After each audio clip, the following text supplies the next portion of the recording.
Ta parole est une lampe à mes pieds, une lumière sur mon sentier. Psaume 119, verset 105. La méditation.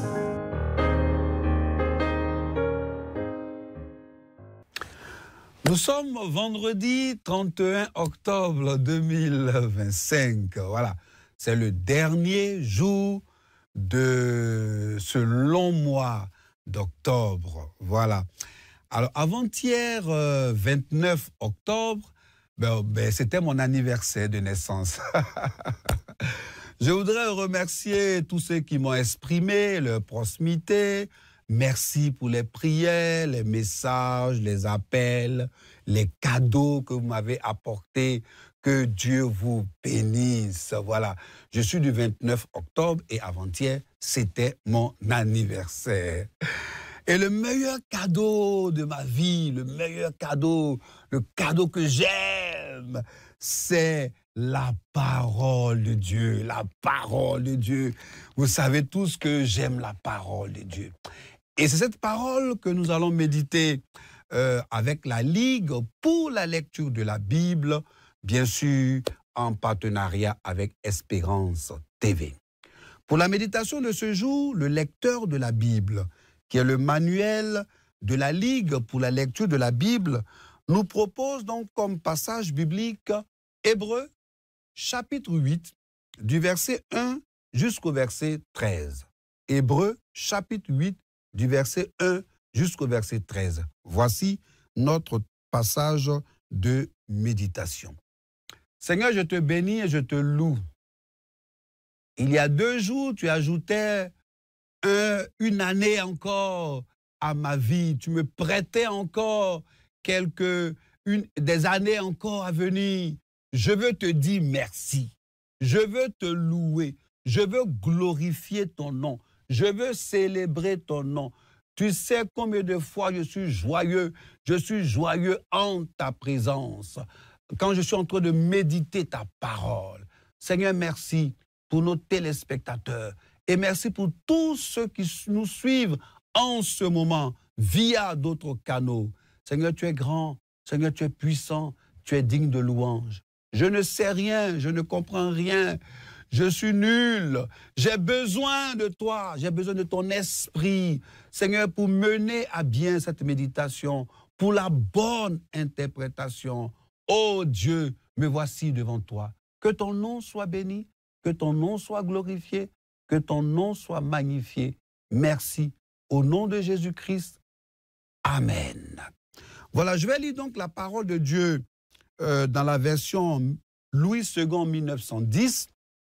Et je veux bien me rassurer que vous avez votre Bible, vous avez donc le lecteur de la Bible et vous avez aussi un cahier, un bloc-notes, quelque chose pour noter. Il faut toujours prendre des notes pour garder ce que cette méditation va nous donner comme enseignement. Alors, Hébreux chapitre 8, verset 1 jusqu'au verset 13.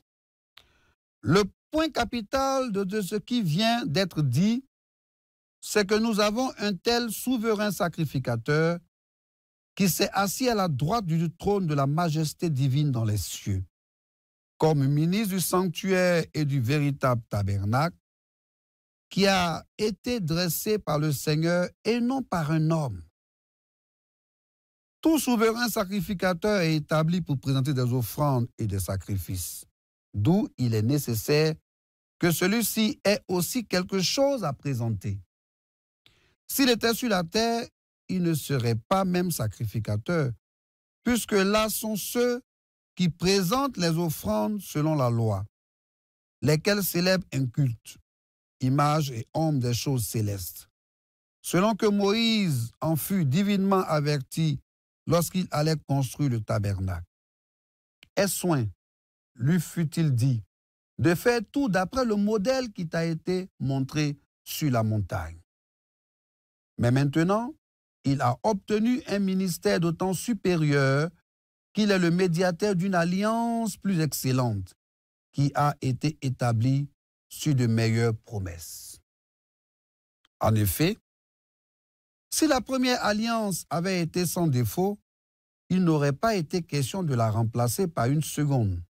Verset 8.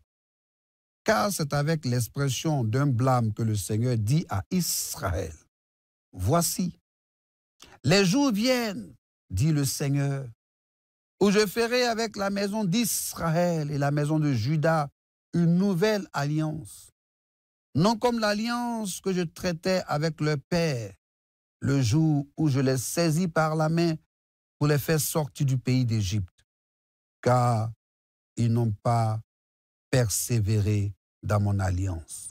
Et moi aussi, je ne me suis pas soucié d'eux, dit le Seigneur. Mais voici l'alliance que je ferai avec la maison d'Israël après ces jours-là, dit le Seigneur.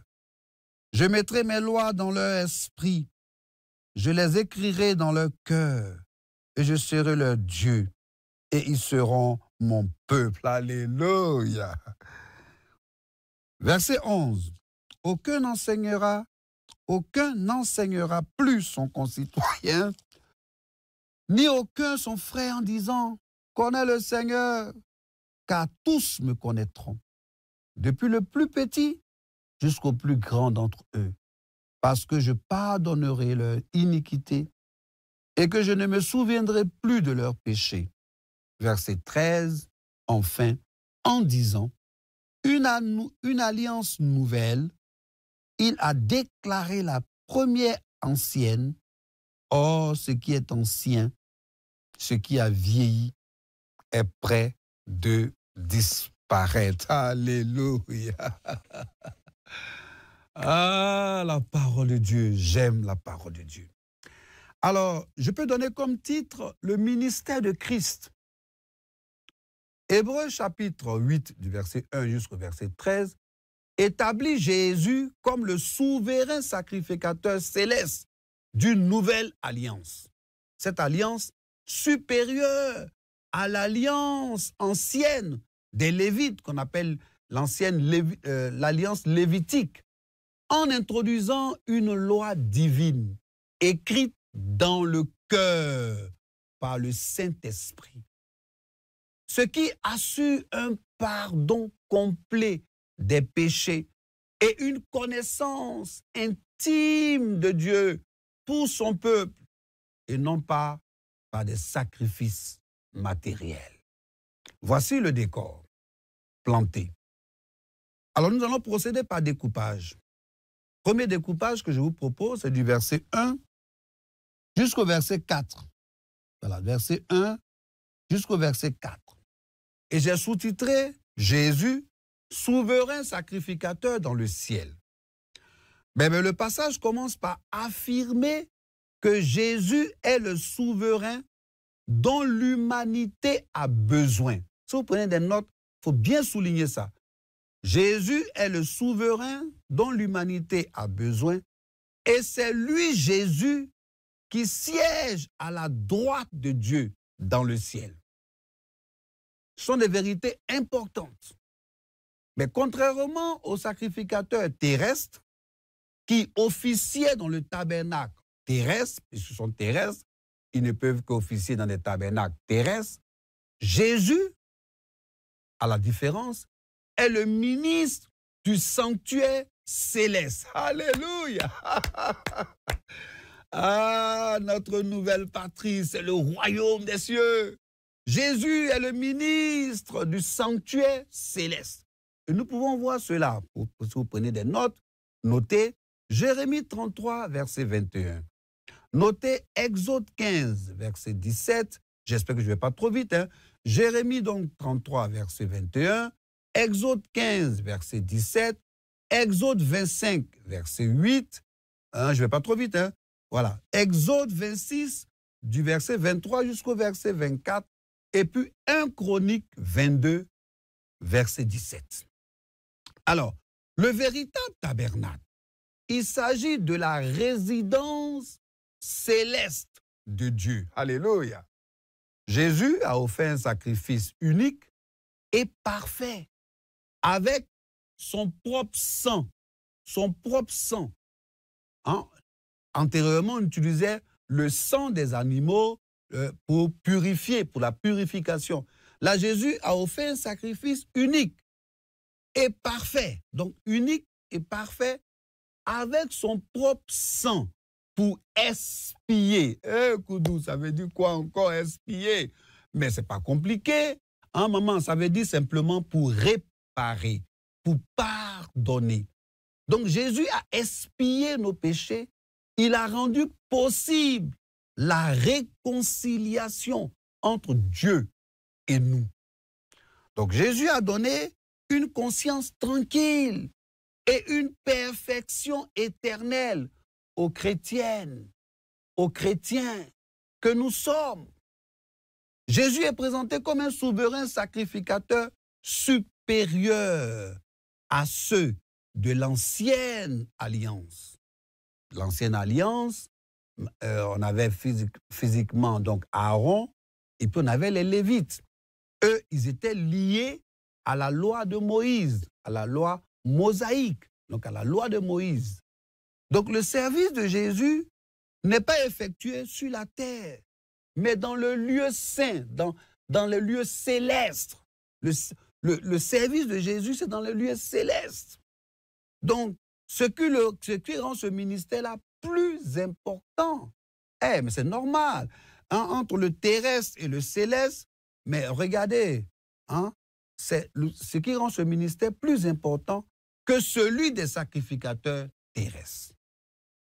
La première alliance, bien qu'elle était établie par Dieu, hein, voilà, on n'est pas en train de dire, de balayer du revers de la mer que excusez-moi du terme, c'est n'importe quoi. Non, c'est pas ce que nous sommes en train de dire.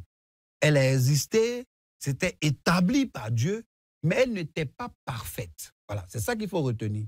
Cette alliance, cette première alliance avec les souverains sacrificateurs terrestres, cette alliance n'était pas parfaite. Donc, ce qui justifie son remplacement, pas une seconde, qui, elle, est plus excellente.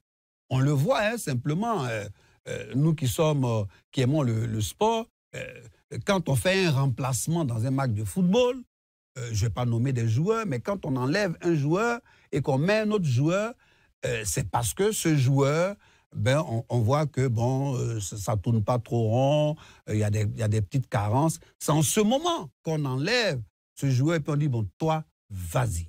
Et donc, le second joueur qu'on met, le remplaçant, on fonde beaucoup d'espoir en lui. On se dit, lui, il va réussir là où celui qui est sorti n'a pas réussi.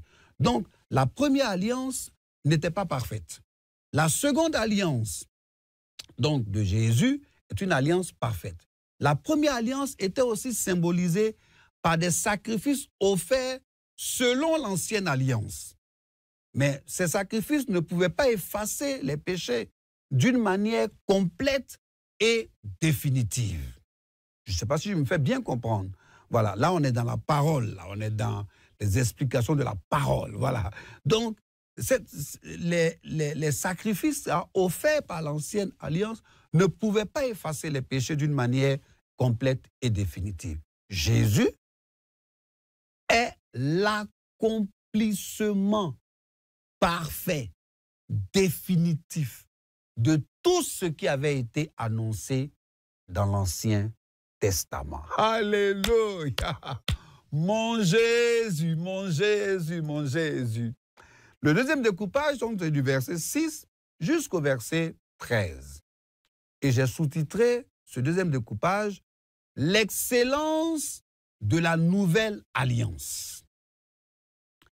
Alors, le passage établit donc une opposition claire entre l'ancienne alliance basée sur les sacrifices et la loi de Moïse et la nouvelle alliance fondée sur la grâce de Jésus.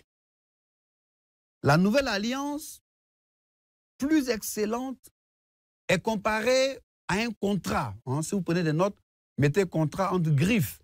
Un contrat entre Dieu et son peuple.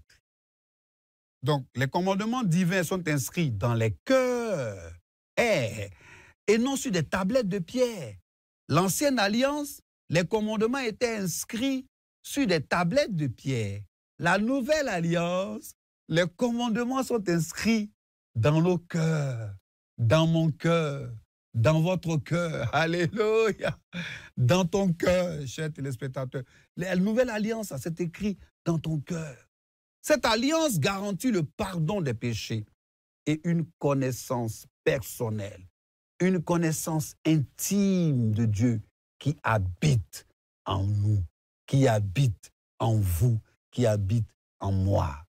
Cette alliance apporte une réconciliation parfaite, une réconciliation durable avec Dieu. Alléluia, alléluia. Une réconciliation parfaite et durable avec Dieu.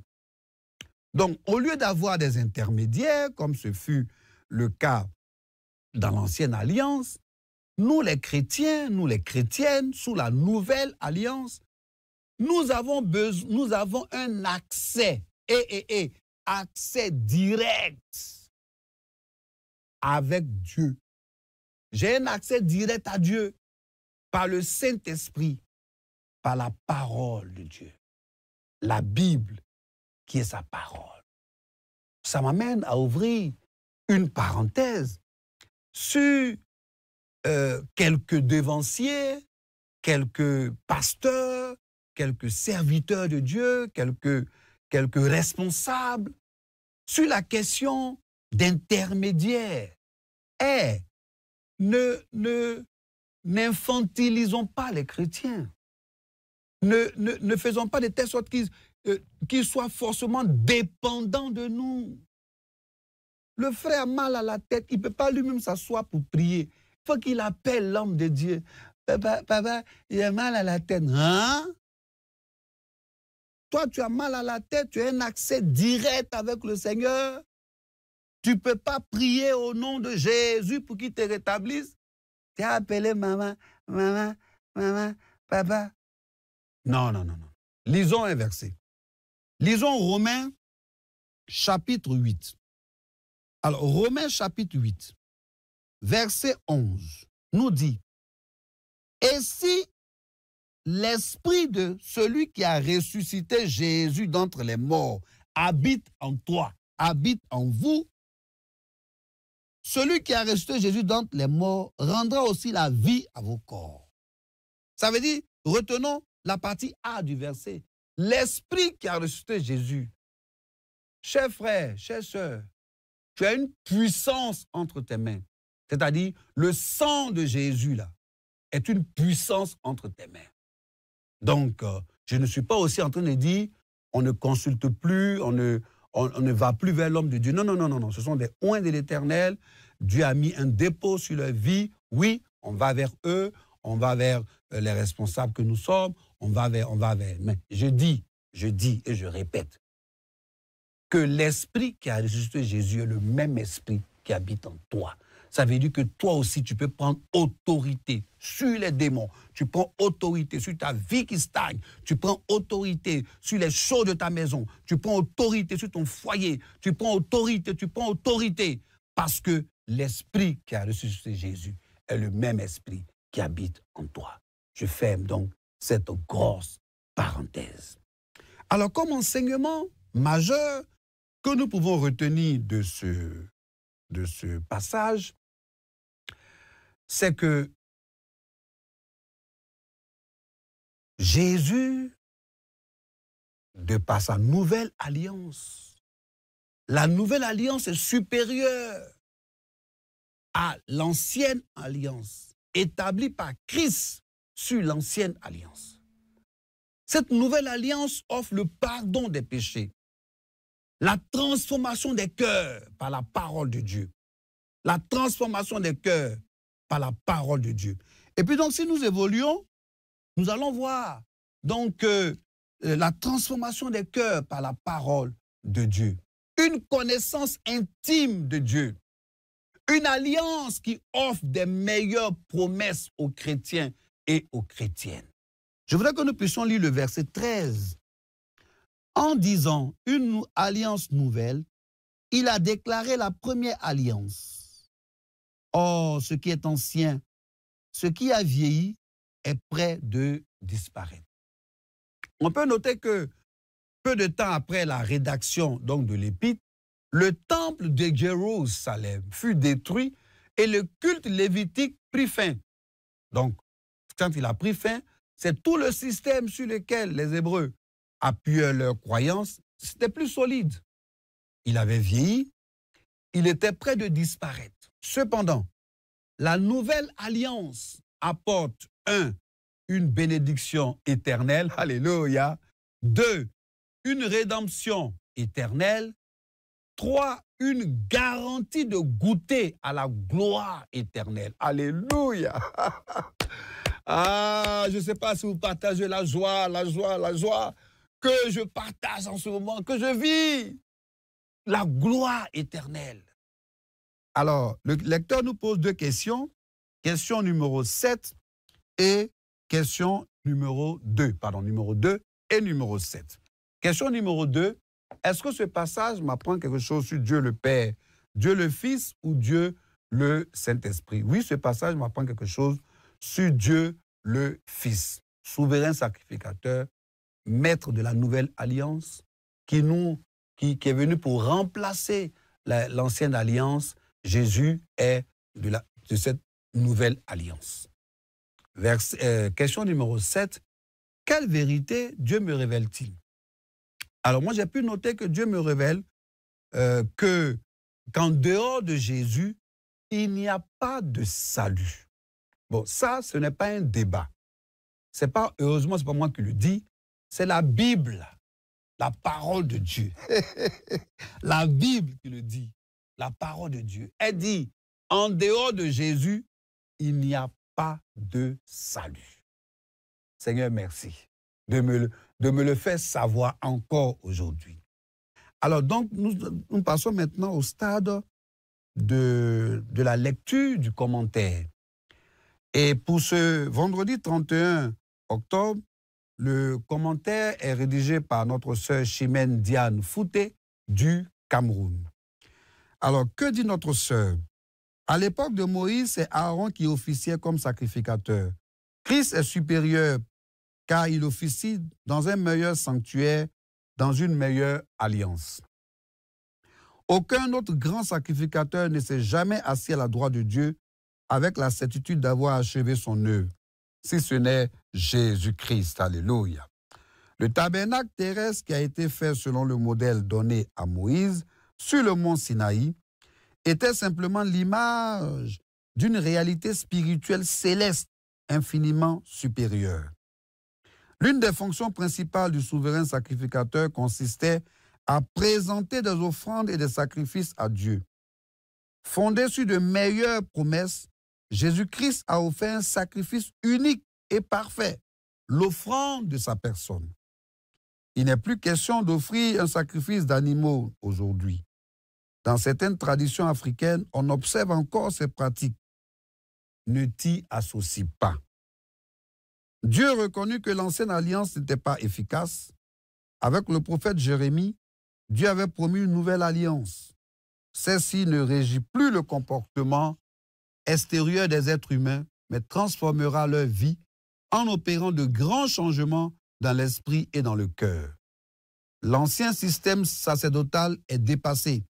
Le sang de Jésus fonde la nouvelle alliance avec son ministère supérieur. As-tu déjà expérimenté la transformation sous la nouvelle alliance avec Jésus-Christ?